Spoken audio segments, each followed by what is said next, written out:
Coming up on Mountain News this morning, there was a deadly crash in central Kentucky that involved a Pulaski County ambulance. And we'll take a look at ATV safety after a recent wreck that caused the death of a 5-year-old.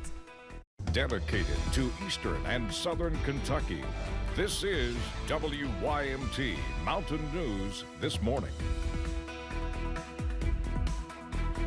Good morning, I'm Olivia Calfee. The time is 6:30 on Tuesday, April 2nd, and we are in that first alert weather day, so let's go ahead and send it over to meteorologist Tim Drawbridge.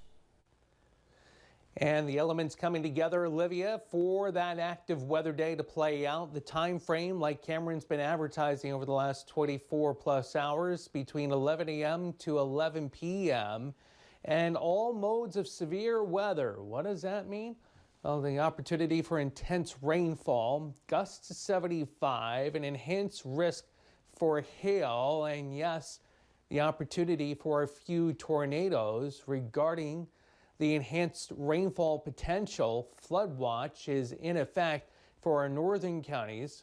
Jackson northbound to Louisa, Moorhead over to Lexington, heading through the rest of today, tonight into tomorrow early morning. Temperature-wise, we are in the 60s and lower 70s.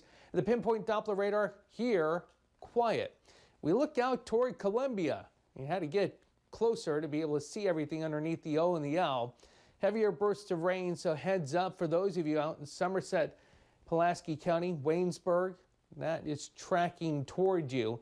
And that will be of particular interest to see how this plays out now, because anything that develops this morning kind of robs the atmosphere of some energy for the afternoon. That would be a good thing because our intensity of severe weather would not be as great. For today, again, breaks of sunshine, breezy, a bit humid. Scattered showers and thunder showers late morning through the afternoon, a high in the mid-70s. More about the first alert 7-day forecast in just a few moments. Olivia? All right, Tim, thank you. One man is facing charges after a deadly weekend shooting in Perry County. Police charged Jonathan Profit with murder. He was taken to the Kentucky River Regional Jail. Sheriff Joe Engel says Profit's brother was actually taking him to jail before the suspect tried to get away. So we contacted the Letcher County Sheriff's Office and Whitesburg Police and Jenkins Police.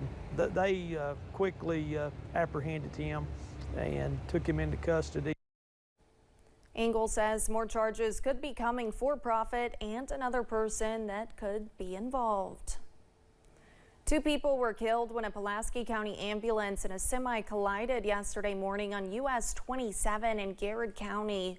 An EMT and driver of the ambulance, along with the patient, who were both from Pulaski County, died. Samantha Valentino reports this isn't the first deadly crash at that intersection.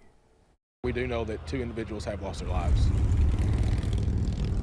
A Somerset Pulaski County ambulance and a semi-truck crashed on US 27 Monday morning. KSP says a passenger in the ambulance and the driver of the semi were taken to UK hospital with non-life-threatening injuries. The operator of the ambulance, Chaston McWhorter, and a patient being transported at the time of the crash, Robert Caudill, were killed. Somerset Pulaski County EMS says McWhorter was an EMT who leaves behind a wife and children. It's just dangerous intersection. People who frequent the gas station at this intersection say, unfortunately, crashes like this one happen all too often on this stretch of US 27.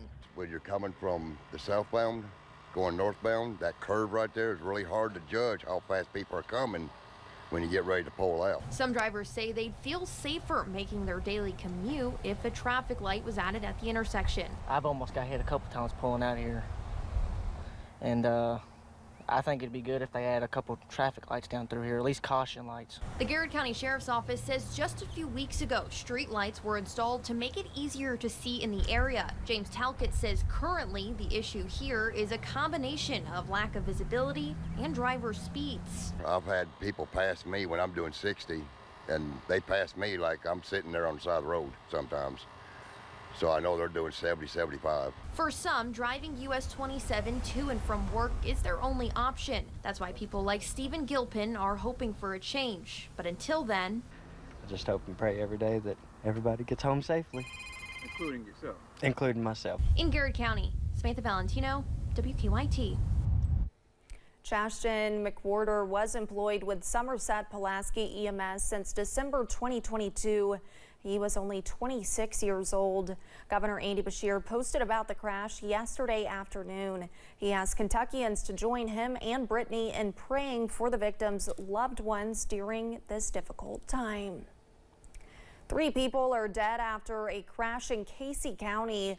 It happened Sunday afternoon at the intersection of US 127 and Kentucky 70, south of the city of Liberty. James and Teresa Burton were leaving church and heading to an Easter dinner when they collided with another car. The couple died. We never know, who would have thought that, you'd have been worshiping the Lord here, and an hour later you'd be in his presence. Otis Tapscott also died as a result of the crash. The 4th person, 21-year-old Jackie Dillon Cooper, was injured. A 5-year-old is dead following an ATV crash in Breathitt County. State police say a 19-year-old was driving when they lost control and crashed, throwing the child from the vehicle. Grayson Passmore talked with experts about ATV safety as we enter the warmer months. All right, crank them up, fellas. Let me see your left hand when you're ready.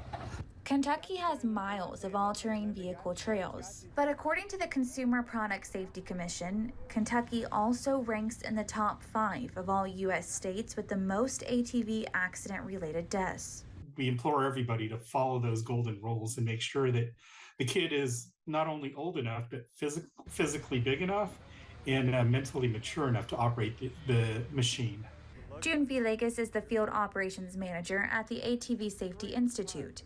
It's a nonprofit organization that offers free ATV training. Great job, Edie. Great job. Starting at 6 years old.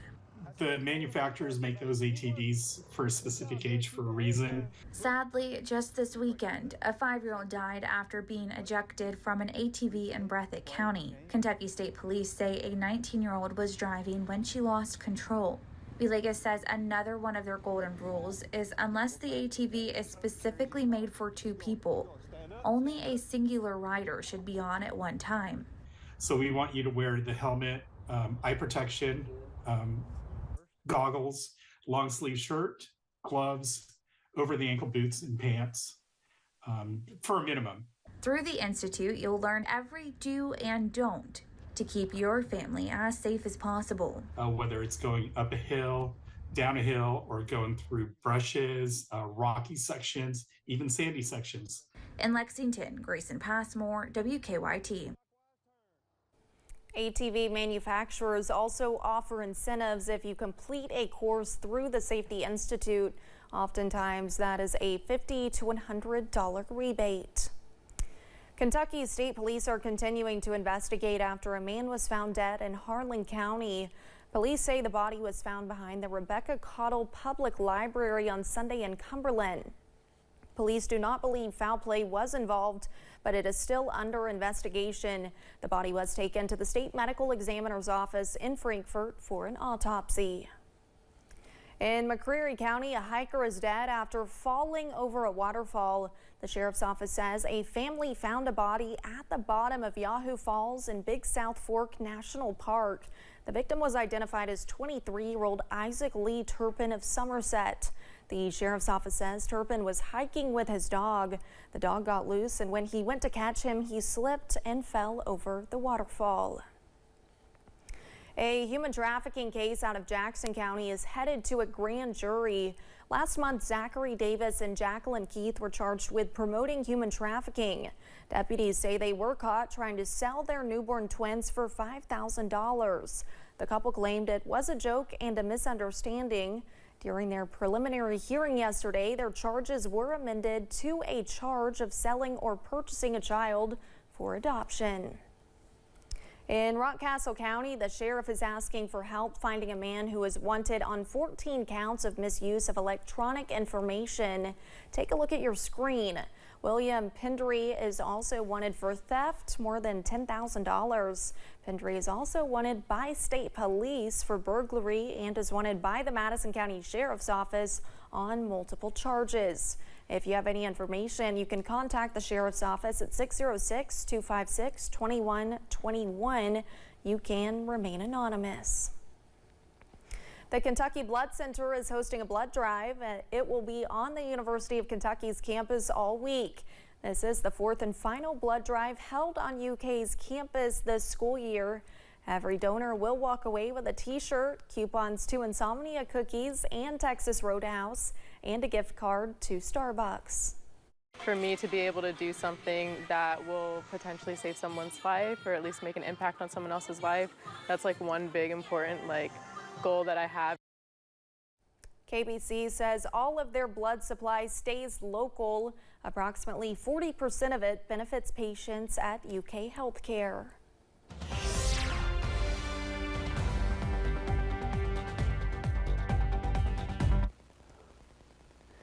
And a good Tuesday morning to you. Let's get you out the door. Warm temperatures, a bit of a humid feel to the air. Yeah, we're in the 60s and lower 70s.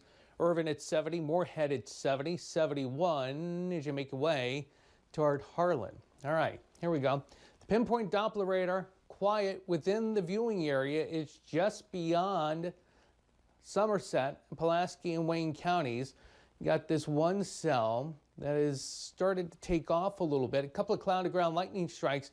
But again, if we continue to see this type of activity blossom here the next few hours, that will rob some of the energy out of the atmosphere for the afternoon. In the meantime, we'll continue to keep an eye on this very potent line that is continuing to develop, like we were kind of hinting at over the last hour, around Paducah as that tracks toward Bowling Green. For today, breaks of sunshine, breezy, a bit humid. Shower and thunder shower threat developing late morning through the afternoon, and a high today in Hazard into the mid-70s. More about the First Alert 7-day forecast in a few moments. Olivia? Thanks, Tim, and thank you for joining us. The time is now 6:41. Still to come on Mountain News this morning. It's a slow recovery, but crews are making enough way at the site of the Baltimore Bridge collapse for the first boat to pass through.